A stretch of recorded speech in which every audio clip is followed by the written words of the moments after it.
Hello guys, good morning, good afternoon, good evening. Welcome back to my vlog. Welcome to my channel. Ayan, mag-breakfast na po tayo. Ito yung mga ulam natin guys. Torta na long bean. Yan, long bean torta. Anong tawag niyo dyan? Sarap-sarap. Unlimited rice. Meron tayong sausawan na ketchup at meron tayong adobong sitaw. Ayan, sitaw pala yan guys. Long beans, sitaw, torta.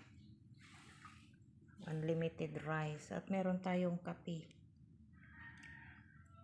Ayan. Breakfast na tayo.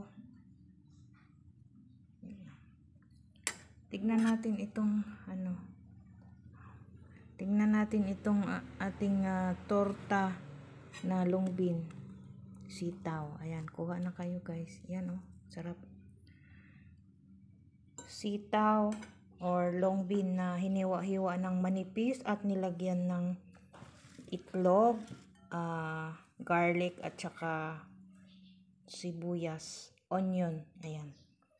Oh, masarap itong guys, yung sunog-sunog konti, parang crispy.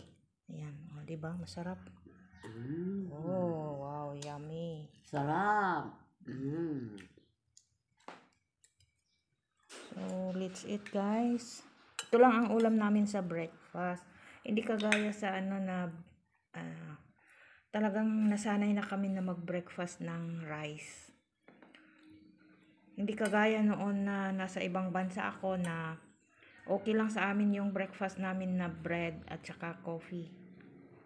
Ilang taon akong nagtrabaho sa ibang bansa. Sanay na ako sa breakfast na coffee at saka bread. So ngayon, bumalik na naman ako na mag-breakfast ng rice. Unlimited rice oh.